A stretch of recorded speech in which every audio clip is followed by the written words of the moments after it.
o Senhor venha, Senhor Jesus, trabalhar mais e mais, Senhor, na vida do seu filho.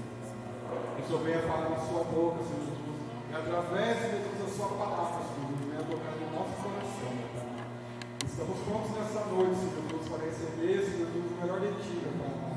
Cremos, Senhor Jesus, que o seu filho, meu Pai amado, tem entregado a sua vida, Senhor Jesus, tem entregado, Senhor Jesus, a sua vocação aos seus pés, meu Pai amado, para que o Senhor venha falar conosco nessa noite, Senhor, e que o Senhor venha usar a vida do seu filho nessa noite, meu Pai, em teu nome, Jesus.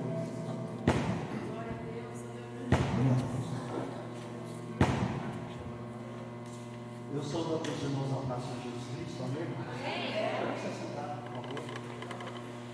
É uma bênção retornar pela segunda vez aqui nessa igreja, pastor, grande amigo, pastor Léo, com sua esposa. E hoje a minha esposa me acompanha. A última vez que eu estive aqui, ela não pôde estar, estava trabalhando. Ela trabalha à noite, em Santa Casa. E quando eu recebi o convite do pastor Marcos, foi um grande amigo, ele e a família. Aí eu disse para ele, deixa eu ver a data que ela vai estar de volta, porque dessa vez eu quero levar ela. Ela é a minha cinegrafista. Eu já está no filme. E é uma vez estar aqui participar dessa campanha, se tem uma coisa que eu amo de paixão é campanha, porque campanha é uma coisa que mexe com o coração de Deus. Campanha é algo que amadurece mais a nossa fé, é algo que nos proporciona milagre de Deus para a nossa vida. E a campanha de hoje, né, é vivendo o propósito.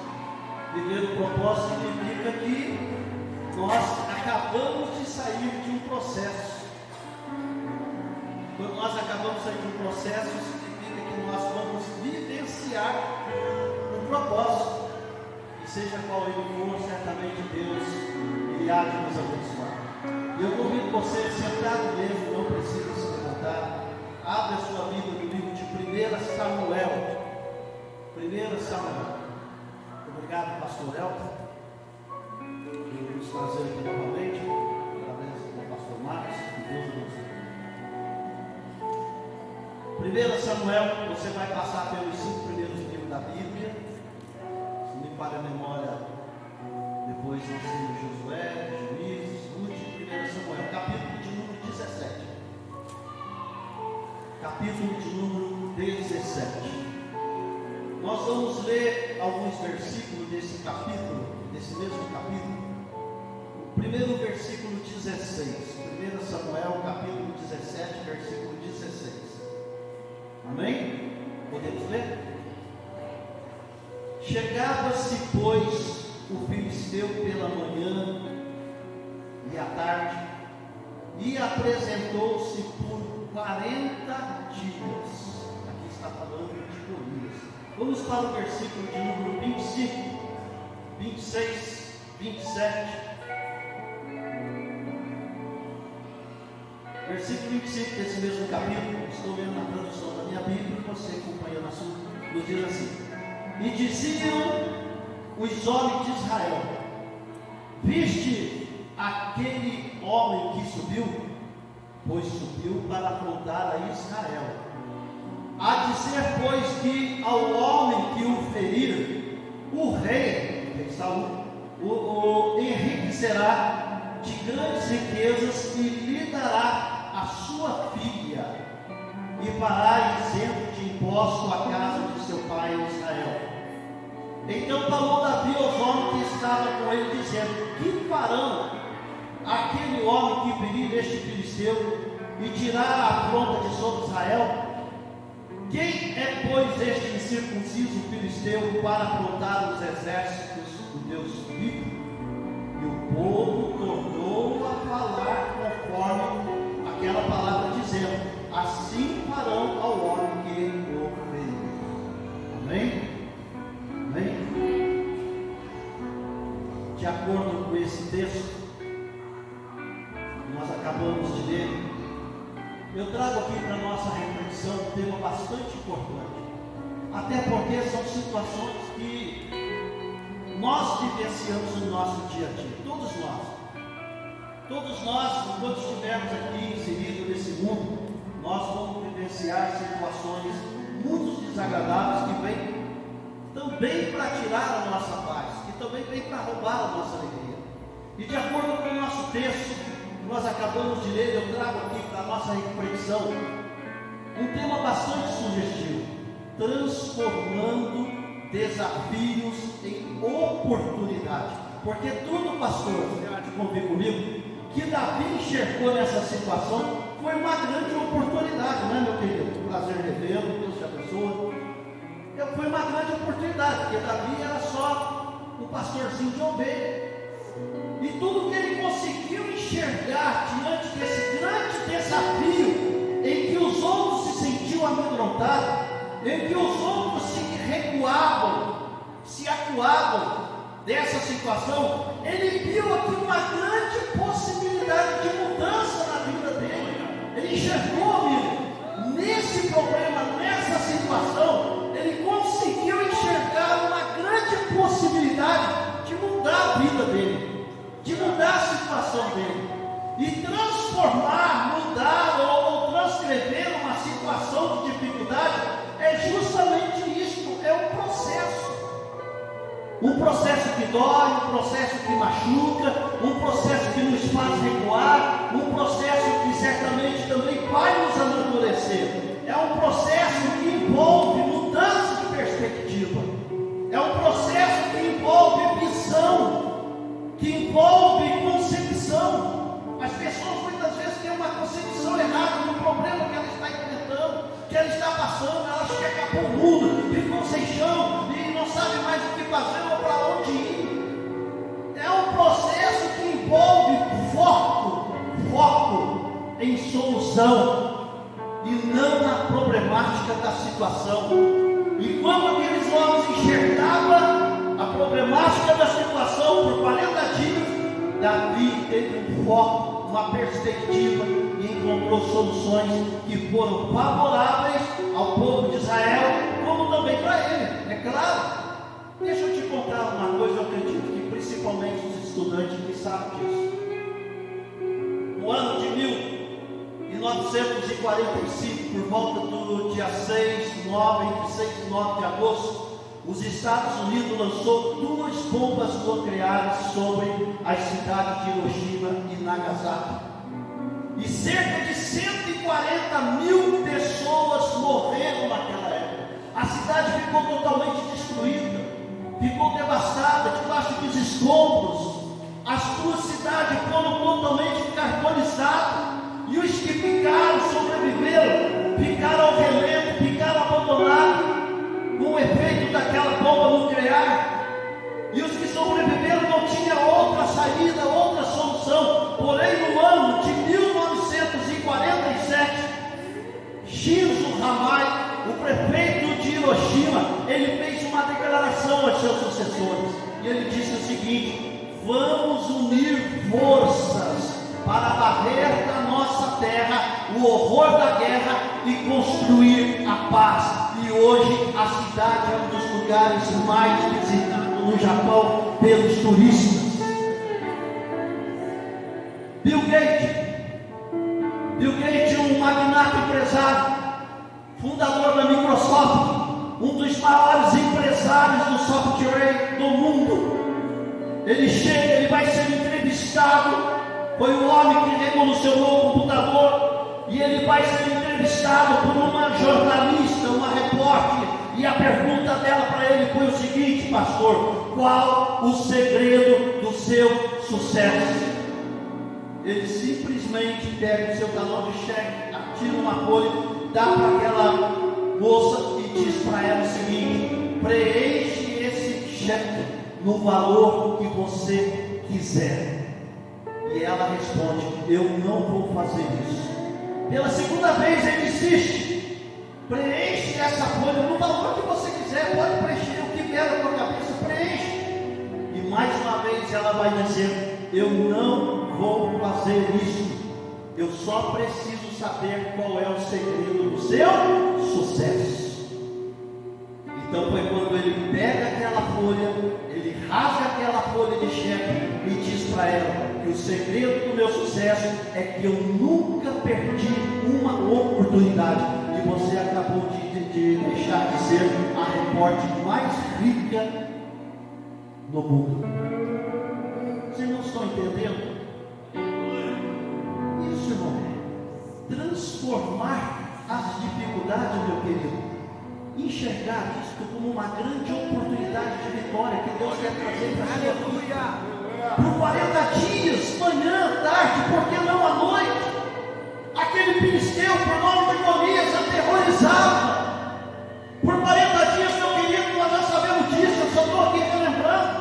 Por 40 dias, aquele gigante, aquele homem, por nome de Golias, ele apavorava o exército de Israel. Até que um dia sai o decreto do rei Saul. Até que um dia o rei Saul vai fazer uma proposta. Aquele que derrotar esse homem, aquele que derrubar Golias, eu o tornarei o homem mais rico de Israel, e o isentarei de imposto, e ainda tem uma coisa, eu darei a minha filha, a princesa, em casamento. Olha que coisa linda. Olha que coisa linda. Davi tomou conhecimento disso. Aquele menino tomou conhecimento dessa proposta. Logo ele entendeu o quê? É a minha oportunidade. É a minha oportunidade de transformar toda essa situação em uma oportunidade de vitória. Há uma frase que diz que a vida é um combate e o sucesso é dor. É dor sim, é dor da separação, melhor é dor da superação, é dor da perda, é dor de saber lidar com o fracasso, é dor de saber lidar com os altos e baixos da vida. Mas como superar esses desafios, como transformar esses momentos de dor, como transformar esses momentos de dificuldade, de desafio, em uma grande oportunidade? Como? Quantos homens? É só pegar a Bíblia e ler. Quantos homens, mulheres, não fizeram desses momentos como uma grande oportunidade de mudança na sua vida? Pessoas que enxergaram em seus momentos de dificuldade e fizeram daquele momento de dificuldade o quê? E uma grande oportunidade de vitória, de bênção, de cura, de milagre. Se tornaram vitoriosos, se tornaram vencedores em meio aos caos, em meio à dificuldade. Olha o cego de Bartimeu, meu querido. Com toda aquela dificuldade, quando ele chegou ao conhecimento dele, que quem passava por ali era Jesus, ele não cruzou o braço. É a minha oportunidade, é a minha chance, é a minha chance. Aquela mulher que há 12 anos sofria daquela situação, daquela hemorragia, quando ela soube que Jesus passava por ali, ela pensou: é a minha oportunidade, é o meu momento de transformar toda essa dificuldade numa grande milagre na minha vida. Josué e Caleb, enquanto 10 recuaram, Josué e Caleb não. É a nossa oportunidade, porque se Deus se agradar de nós vamos entrar naquela terra e vamos derrotar os egípcios, os hebreus, os amorreus. Débora, Raabe, Ruth e quantos mais, todos eles enxergaram o quê? Enxergaram nessa circunstância de dificuldade uma grande oportunidade de mudança. E é isso que Deus quer mostrar para você, para todos nós, que esse momento difícil, essa dificuldade, meu querido, tem um momento de vitória sim, tem um momento de virada sim. Então levanta a tua cabeça, ergue os braços e glorifica o Senhor Jesus. Isso não é para derrota. Talvez você esteja dizendo: é fácil falar isso, né, mesmo? Não é fácil. Não é fácil. Sabemos, pois, como é difícil superar esses momentos de luta e de dificuldade. Mas assim como eles, nós também podemos olhar para as dificuldades da vida e transformar em bênção. Ou não podemos? Podemos. Podemos, irmãos. Podemos.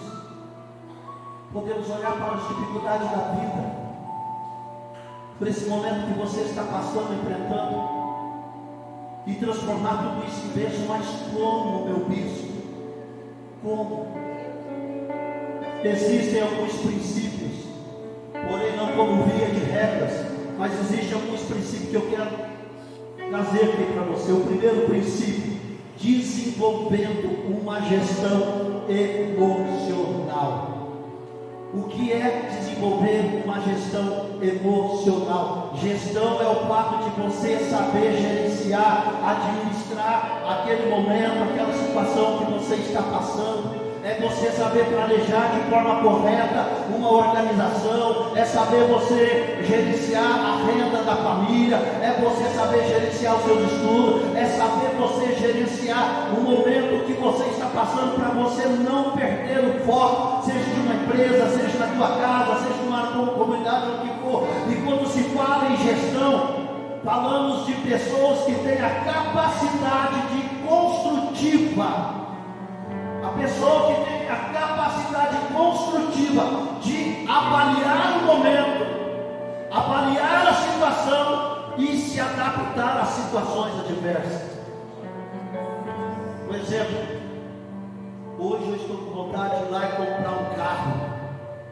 Então eu preciso o quê? Sentar com a família, discutir o assunto. Se a renda per capita da família não vai ferir, isto é gerenciar, isto é gestão, uma das áreas. E quando falamos então de gestão emocional, nós estamos falando de algo que envolve o quê? Sentimento. Quando se fala em gestão agora emocional, envolve o quê? Sentimento. Não é porque eu fui demitido de emprego, o mundo acabou para mim. Não é porque eu acabei de sair de um relacionamento que vai causar essa dor, vai me colocar para o chão, vai me colocar para baixo, vai roubar a minha felicidade, vai ser motivo de eu destruir tudo na minha vida, não. Quando falamos de gestão emocional, não é porque eu não passei numa faculdade, eu não passei num concurso, eu já sou um imprestável, eu não sirvo para nada, nada serve para mim, não. As pessoas se suicidam porque emocionalmente estão o que, igreja? Elas estão abaladas. Elas se suicidam porque emocionalmente estão destruídas, estão esmagadas, estão dilaceradas. Diante dos percalços, diante dos problemas, das dificuldades da vida, muitas vezes nós somos levados a quê? A tomar decisões no calor da emoção. E quando nós tomamos decisão no calor da emoção, nós agimos de forma equivocada. Tomamos decisões erradas. Abandonamos o lar, abandonamos a família, pedimos demissão do emprego. Outros acreditam que a melhor resposta é tirar a sua própria vida. São atitudes equivocadas. Olha para Elias. Elias emocionalmente estava esmagado. Elias emocionalmente estava destruído. Elias emocionalmente estava completamente esmagado por conta das ameaças de Jezabel. E o que Elias vai fazer? Ele vai para o deserto e vai pedir a morte.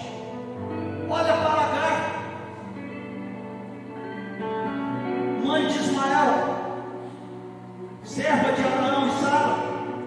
Emocionalmente ela se sente diminuída, ela se sente destruída, e o seu único refúgio como consolo, ela foi para o deserto. Olha para a história de Jó, que diante das circunstâncias de perda emocionalmente, ele se sente acabado, e tudo que ele vai desejar é o que, meu pastor? Ele vai desejar ter nascido morto, um natimorto. Olha para os 10 espias, dos 12, olha para os 10 que emocionalmente se sentiram nada, desprezível. E assim, eles o quê? Simplesmente emocionalmente recuam e não querem possuir a terra. Meus irmãos, é comum encontrarmos pessoas emocionalmente vivendo uma crise. É comum É comum nós encontrarmos as pessoas emocionalmente sendo esmagadas, se sentindo esmagadas, destruídas por dentro. Por dentro, talvez Deus me trouxe aqui para dizer para alguma dessas pessoas que estão se sentindo esmagadas, destruídas por dentro, por conta de uma situação, seja ela qual for. E os sintomas de uma crise emocional, ela vem como uma crise de ansiedade, impaciência, a perda da falta de interesse, feridas na alma e outros sentimentos mais. Olha o que Deus vai dizer para Josué. Josué se via dessa forma. E olha o que Deus vai dizer para Josué. Josué, esforça-te, ser corajoso, não tema, não te espante, porque eu, o Senhor, sou bom. Contigo, Deus está falando aqui hoje com cada um de nós, meu querido. Deus é contigo, Deus está contigo, Ele anda contigo, Ele fala contigo, Ele está na tua vida, Ele está na tua vida, Ele está segurando a mão, Ele está te dizendo, emocionalmente você não vai ser destruída, emocionalmente você não vai ser esmagado, emocionalmente você não vai ser colocado para baixo, mas eu estou contigo, esforça-te, tem bom ânimo, tem bom ânimo. Quantas pessoas nós encontramos aqui que emocionalmente estavam destruídas por dentro? Quantos nós encontramos aqui pessoas, filho, que por dentro estavam destruídas, sem mais nenhuma perspectiva? Eu estou falando de homens e mulheres de Deus, de quem nós somos nós, que emocionalmente se viu abalado, destruída. Quantos? Mas Deus as fortaleceu. Deus hoje fala conosco também. Levanta-te, põe-te em pé, porque eu sou contigo. Levanta para onde seja essa palavra no céu. Põe-te em pé, levanta-te, porque eu sou contigo, porque eu, Senhor, sou contigo.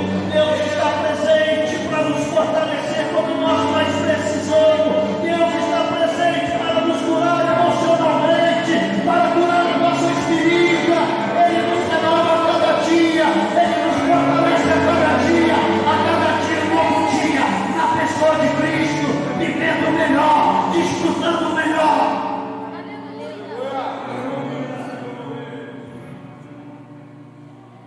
Gerencie o seu emocional, meu filho.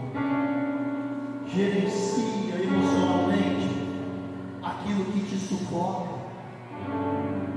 Gerencia emocionalmente aquilo que te esmaga. Porque está na hora de você mudar essa situação.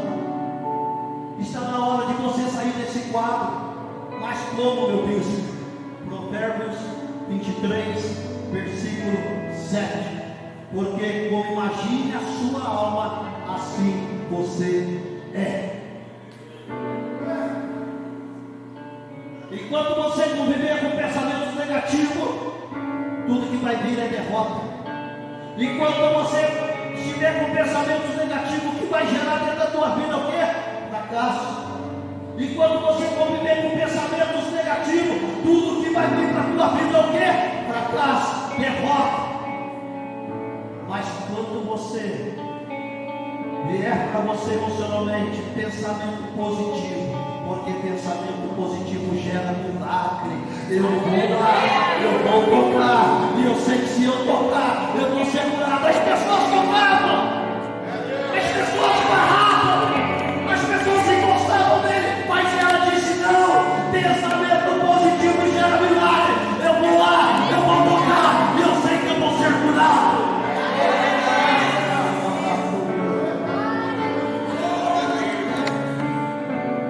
Pensamentos negativos, meu querido, gerencie o teu emocional. Vocês acham que aqueles soldados também não derrubavam Golias? Derrubavam, mas emocionalmente se achavam ninguém.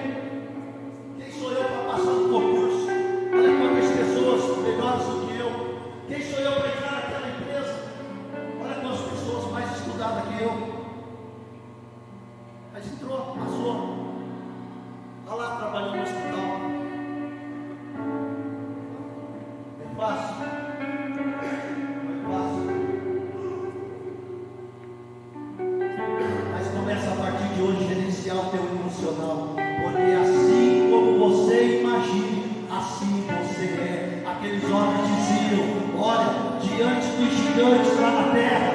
Nós somos como gafanhoto. Você vai ser um gafanhoto. Mas Josué e Caleb morrem. Se Deus se agradar do meu emocional, eu vou passar nesse vestibular. Eu vou entrar nessa empresa. Eu vou conseguir. Eu vou conseguir. Eu tinha 33 anos de idade, formado na área técnica de eletrônica, telecomunicações, eletricista. Eu tenho meu CREA até hoje. Eu trabalhava aqui na Orica, antiga Mantiqueira, um ano trabalhando, mexendo no explosivo. E um dia surgiu uma possibilidade de eu entrar numa multinacional em Guarulhos. E vai eu lá disputar uma vaga, um amigo me entrou em contato, mandei o currículo, ele falou, vem aqui fazer um teste. Quando eu cheguei lá, então eu disse, você vai disputar com jovens de 20 anos aqui, não pega acima de 22 anos. Não pega. Você está com 33. Aí eu falei com Deus, Senhor, milagre para mim não é só ver um cego enxergar, paralítico andar, morto ressuscitar. Mas milagre para mim é o Senhor me colocar lá dentro. Eu não tinha experiência nenhuma nessa área. Você viu meu primeiro? Eu era policial. Eu fui lá, fiz o teste. Quando eu terminei de fazer o teste, o engenheiro me chamou e falou assim, Jean Carlos da Mota, você mora longe do lugar, você é casado, já tem filho, vai colocar aquela entrevista lá.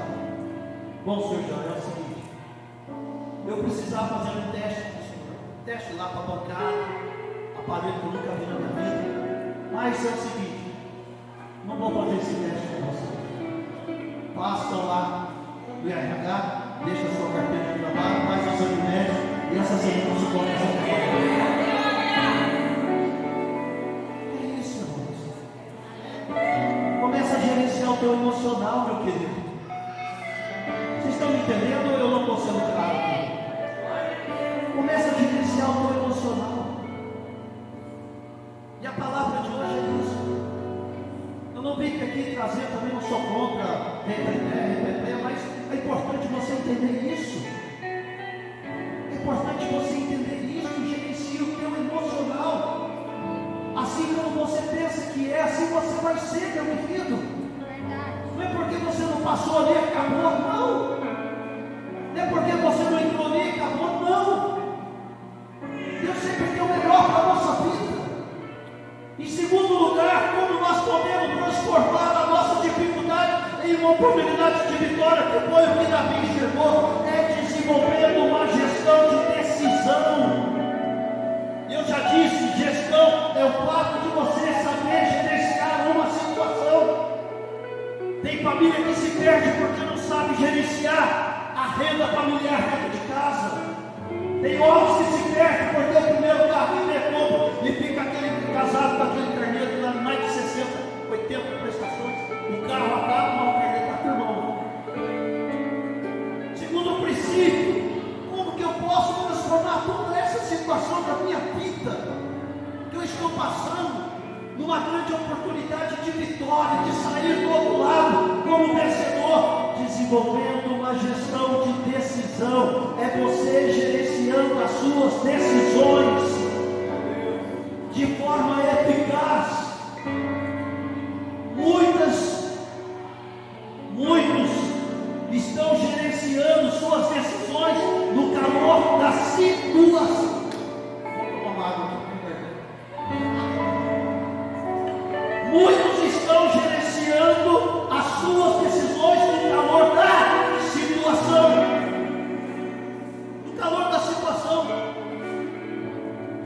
Você abre a tua Bíblia, lá no livro de Ruth, vai começar falando da história de um homem chamado Elimelec. É no Ruth mesmo, né? Meu pastor. Você abre no livro de Ruth, vai falar da história de um homem chamado Elimelec, casado com Noemi. E tinha ele 2 filhos. E houve fome na terra de Judá, Belém de Judá, terra do pão, casa do pão. E ele, no calor daquela situação, ele pega a tua família e ele vai levar para a terra dos Moabitas.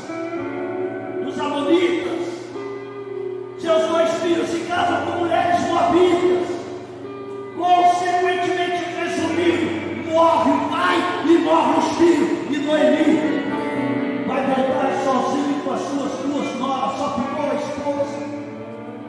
Ela precisava voltar para Belém de Judá, e somente com as suas duas noras. Toda essa consequência por causa de uma decisão errada que Elimelec tomou. E segundo princípio, desenvolvendo uma gestão de decisão, sabendo gerenciar a decisão que você vai comprometer a tua vida, a tua família, a tua empresa, os teus negócios, o teu estudo. A Bíblia fala de um homem chamado Ló, sobrinho de Abraão. Houve um momento que eles tiveram que se dividir, Abraão ia para um lado e Abraão para o outro, devido às situações que estavam acontecendo entre os pastores deles. E Abraão vai dizer: Ló, escolhe para onde você vai querer ir, para a tua família. E Ló decidiu pegar a tua família e levar para as campinas de Sodoma e Gomorra. E o que aconteceu? Perdeu tudo. Só não perdeu as filhas, até a esposa perdeu. Tudo por conta de o quê? Uma decisão errada.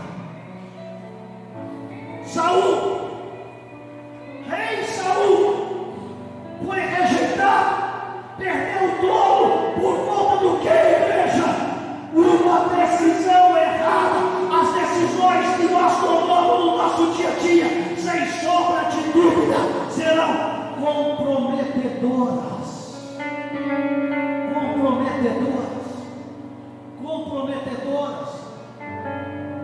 E eu torno a dizer: comprometemos o orçamento da família, a renda familiar, porque nós tomamos uma decisão errada, pastor. Comprometemos um relacionamento, por quê? Tomamos uma decisão errada. O primeiro bonitão que entra ali, parecido comigo assim, já, né? Alguém quer saber esse aí que Deus preparou para mim? A primeira bonitona que entra já, o galanteador, é essa, né, Marcos? É essa que Deus preparou para mim. E amanhã vem um pacto com todo mundo, porque toma decisões erradas, não busca a Deus, não fala com Deus, não coloca o problema nas mãos do Senhor, e depois vive com aquele dilema: se eu soubesse que era assim, eu não teria casado. Se eu soubesse que era assim, eu não teria saído da casa dos meus pais. Se eu soubesse que era assim, eu não teria comprado aquele carro, mas agora é tarde. Tudo por conta de uma decisão errada. Decisões erradas geram consequências. Mas quais as decisões que geram crescimento, pastor? Ou que pode me conduzir a uma vida de vitória, pastor? Primeiro, quando você se coloca no centro da vontade de Deus.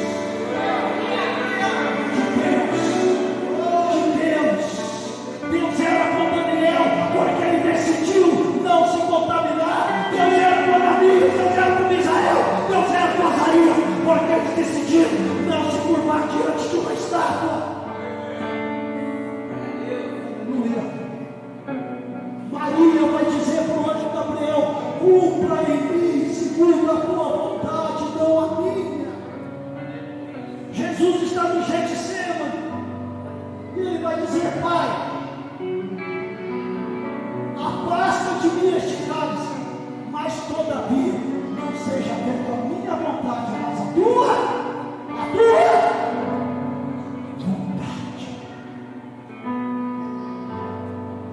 Em segundo lugar, quando você desenvolve um estreito relacionamento com Deus, quais as decisões que geram crescimento? Quando nós desenvolvemos um estreito relacionamento com Deus, você tem priorizado Deus na tua vida, meu querido. A oração, ela não serve somente para pedir bênção, mas ela também estreita o nosso relacionamento com Deus.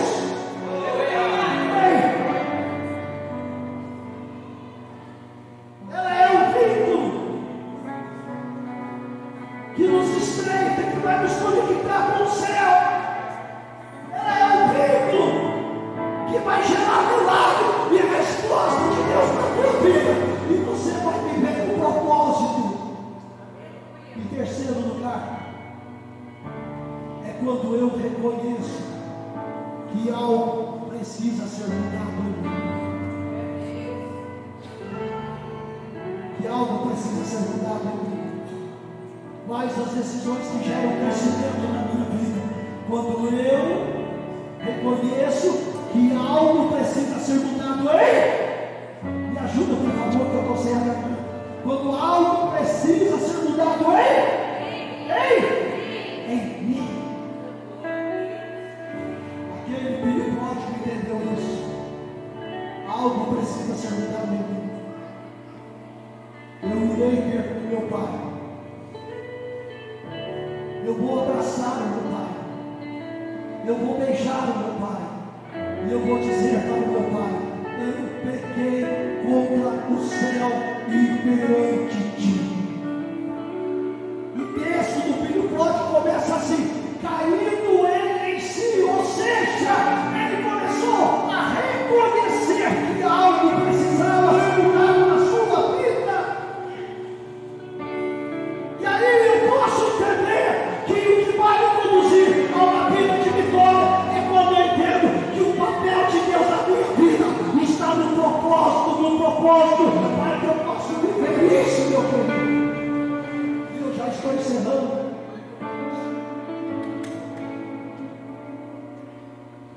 Diz para essa pessoa que está perto de você: aguenta o processo. Diz para ele: aguenta o processo. Você quer viver o propósito? Quantos querem? Aguenta o processo. O processo dói, mas o propósito cura. O processo dói, mas o propósito gera milagre. O processo dói, mas o propósito traz novidade de vida. E não tem como você viver o propósito se você não passar pelo processo. Não tem como você vivenciar o propósito se você não passar pelo processo. Então, meu querido, suporta o processo, porque o propósito vai ser lindo na tua vida. Na tua vida. Na tua vida. Na tua vida. Alguém chega para Jó e vai dizer: tudo que você perdeu não será nada comparado com o que Deus vai dar para você. E hoje Deus está falando isso para você. Tudo que você tem suportado na tua vida em meio ao processo não é comparado com o grande propósito que Ele tem preparado para a tua vida, para a tua casa, para a tua família. Terceiro e último princípio. Terceiro e último princípio. 9 anos, certo? Acerta, vai. Terceiro e último princípio. Terceiro lugar, como nós podemos transformar as nossas dificuldades em uma vida de vitória. Primeiro, diga comigo: desenvolvendo uma gestão emocional. E segundo, desenvolvendo uma gestão de decisão. Terceiro lugar, diga comigo: desenvolvendo uma gestão espiritual. Gerenciar a minha vida espiritual. Chega um momento na vida de Davi que ele vai dizer: Senhor, não me expulsa da tua presença, não tire de mim, Senhor, o teu Espírito Santo, mas torna-me dar aquilo que eu já perdi. A alegria da tua salvação. E tudo indica que ele estava passando por um esgotamento espiritual. Ou seja, esgotamento espiritual significa que ele estava vazio por dentro, significa que ele estava louco por dentro. E é comum nós encontrarmos também nessa escritura sagrada alguma dessas pessoas que também estão vivendo esta situação, esgotamento espiritual. Moisés, ele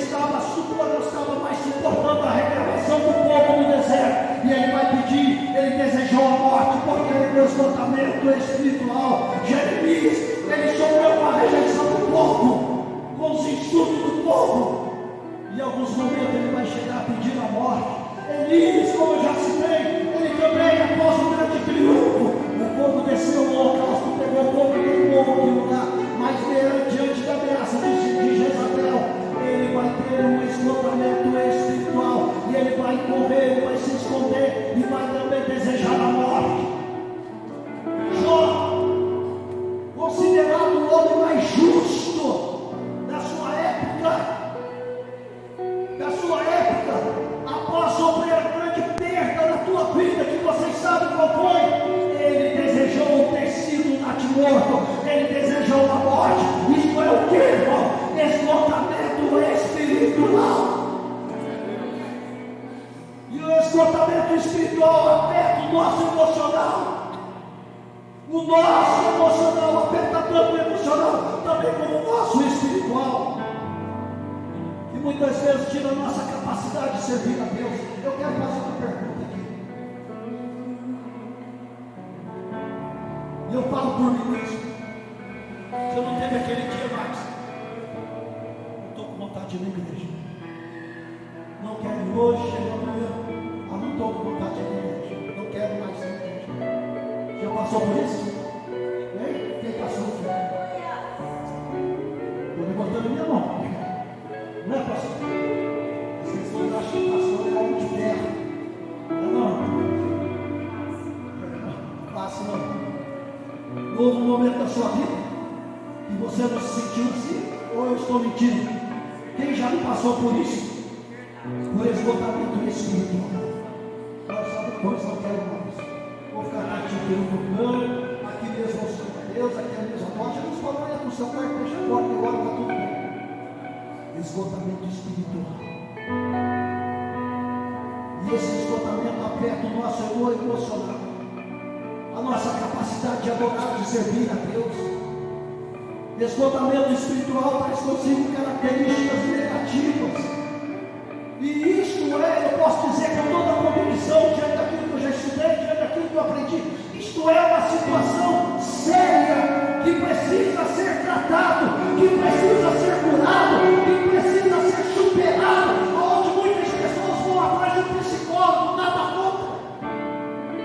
Eu tenho a pós-graduação em psicologia, e aprendi muito com isso.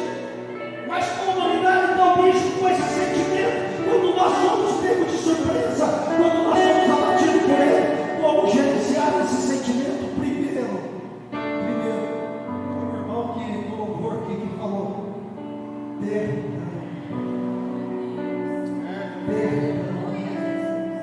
perdoar outros significa perdoar a si mesmo. Eu não vou perdoar, eu não vou perdoar. Então você não está se perdoando. Perdão. Como gerenciar esse sentimento de esgotamento espiritual? Perdoar os outros significa perdoar a si mesmo. Perdoar os outros significa libertar de sentimentos negativos. E quando isso acontece, você passa a ter o quê? Uma paz interior. Eu vou por aqui. O problema dele, olha, se quiser mudar de calçado, você tem uma paz interior. Eu não tenho mais nada contra ela, eu não tenho mais nada contra ele. Perdoar. Quando isso acontece, há uma paz dentro do teu coração, não estou mentindo. Ou você vai ter que conviver com isso pro resto da tua vida. José, seu pai morre, seus irmãos agora vão se dar na presença de José do Egito. A pulga estava coçando atrás das orelhas dos irmãos de José, só no capítulo 50 do livro de Gênesis. Eles cogitavam entre eles: nosso pai morreu, agora José, que é governador do Egito, ele vai nos odiar, ele vai certamente nos matar, ele vai retribuir todo o mal que nós fizemos para ele vai nos colocar para ser escravo. Ele era governador do Egito, ele era agora um dos sucessores do trono. Ele vai fazer de nós escravos. a pena de morte na nossa vida, porém não foi nada disso que aconteceu. Josué vai dizer para eles: estou eu no lugar de Deus? Que coisa linda! Estou eu no lugar de Deus? Que coisa linda! É isso que nós temos que entender. É Deus que faz justiça, libera esse perdão que está te corroendo, te machucando por dentro, para o seu pai, para a sua mãe, para o seu amigo, para o seu irmão de igreja. Libera. Ele vai dizer: eu estou no lugar de Deus. E ele cumprimenta ainda dizendo mais para os seus irmãos: vocês bem que tentaram mal contra mim, planejaram mal contra mim, arquitetaram mal contra mim, mas Deus tornou em bem para que a vida de vocês e de muitos foram preservada. E quem mais? Eu sustentarei vocês e suas famílias. Perdoar significa perdoar a si mesmo. A si mesmo. Há quantos anos você vem carregando essa mágoa dentro de você? Essa ferida dentro de você? Essa tormenta que te machuca há quantos anos? Convido você para se colocar de pé. Perdoar a si mesmo. Perdoar a si mesmo é mais do que deixar o passado para trás. É seguir em frente de cabeça erguida, como fez José. Você viu que coisa linda? Os irmãos de José chegaram para ele, e quando ele se apresenta, vocês acharam que eu ia morrer? Vocês acharam que eu ia ser escravo? Aí, ó, já estou. Depois de Faraó, que sou eu.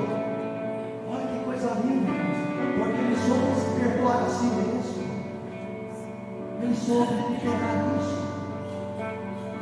Em segundo lugar, eu estou encerrando: fortaleça o seu relacionamento com Deus. Qual foi o último dia que você tirou um tempinho para Deus? Qual foi o último dia que você tirou um tempinho para ler isso daqui, ó? Você leu isso aqui hoje? Você levantar a mão. Você leu que é uma Bíblia assim hoje? Não que fosse um versículo apenas. Você leu? Você precisa fortalecer o seu relacionamento com Deus. Buscar primeiro o reino de Deus. E as demais coisas serão acrescentadas na tua vida.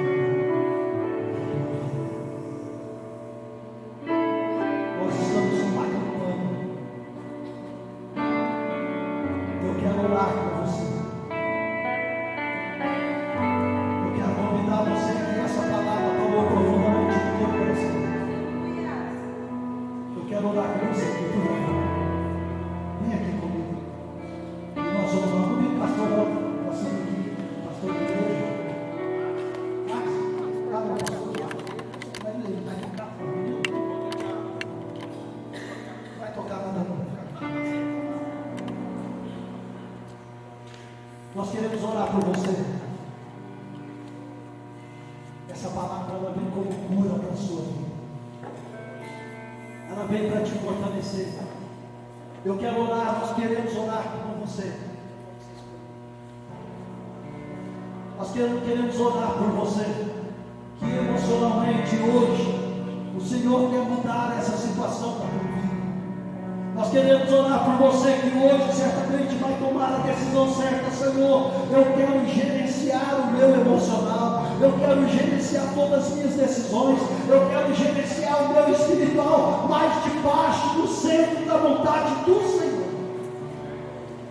Enquanto irmão, vem à frente, nós vamos erguer nossas mãos como profeta de Deus, como sacerdote de Deus, e vamos ministrar a bênção do céu sobre